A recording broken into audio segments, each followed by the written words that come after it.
Après avoir instrumentalisé la CEDEAO et la communauté internationale contre les États de l'Alliance du Sahel, voilà un journaliste français qui s'assoit dans une chaîne de télévision en France et qu'il dit que le seul moyen pour faire partie des militaires au pouvoir, c'est une manifestation populaire.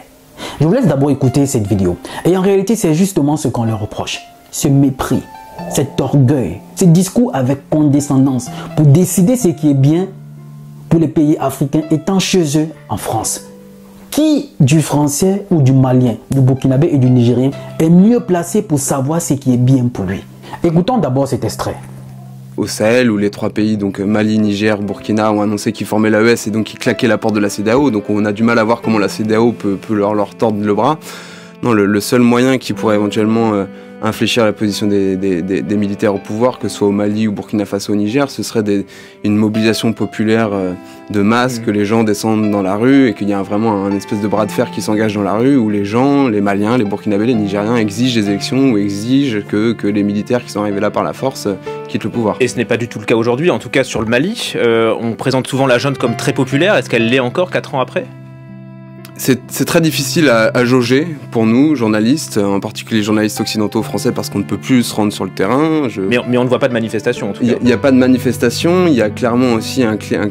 Voilà quelqu'un qui dit, c'est même très difficile pour eux, journalistes, parce qu'ils ne sont pas là-bas, ils ne peuvent pas se rendre sur le terrain. C'est difficile de savoir s'ils sont toujours populaires ou pas, les autorités en place de ces trois pays. Mais il dit quand même qu'il faut une mobilisation populaire pour les évincer du pouvoir. Avant de continuer cet extrait, je vous rappelle la même stratégie qu'ils avaient adoptée en Libye. Ça veut dire quoi? On va monter une frange de la population, comme ce qu'ils avaient fait avec ceux de Benghazi. On va monter une frange de la population contre les autorités de Bamako. Alors ils vont se lever, ils seront hostiles, et quand les autorités vont réprimer, c'est là où ils vont intervenir pour dire, voilà, c'est contre les droits de l'homme, il faut intervenir parce qu'ils sont en train de tuer le peuple. Sans savoir ce qu'eux ils ont fait lors de la répression des Gilets jaunes en France, où il y a eu des gens qui ont été éborgnés. Voilà les gens comme ça qui s'asseyent toujours sur le plateau de télévision et croient savoir ce qui est bien pour nous. Continuons d'abord la vidéo. Climat de peur, je pense en particulier ici au Burkina Faso, où voilà, tous les opposants sont réduits au silence. Au Mali, on voit que ça se durcit aussi, mais il faut aussi voir quand même une évolution. Il y a quand même des messages qui passent.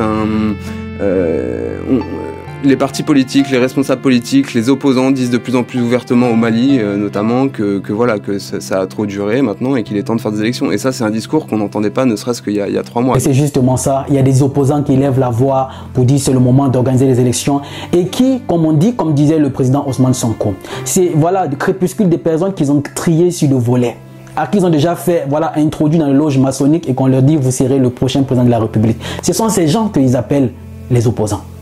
Et triste quand même de savoir parce qu'ils sont toujours en train de parler des élections. Pourtant, le Malien lambda, le Burkinabé lambda, le Nigérien lambda ne parlent pas d'élections.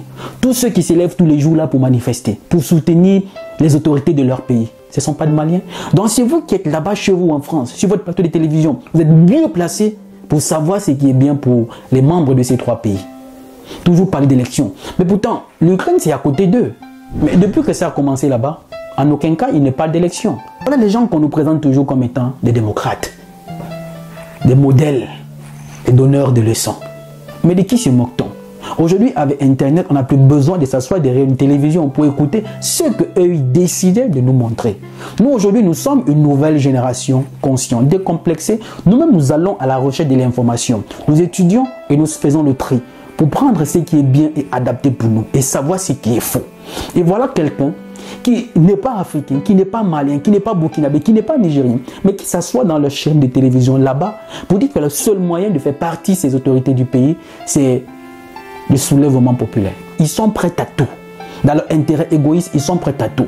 Dans cette situation que traversent ces 3 pays, ces hommes politiques-là même, si on décide d'organiser les élections, on leur demande d'aller faire campagne dans ces endroits qui sont envahis par les terroristes-là. Ils vont partir. Donc les citoyens du pays qui sont dans ces zones-là, qui sont en guerre, là, ils n'ont pas le droit de choisir aussi leur président. Ou ils doivent juste s'asseoir dans les capitales et faire des campagnes et puis on va choisir qui est président de la République.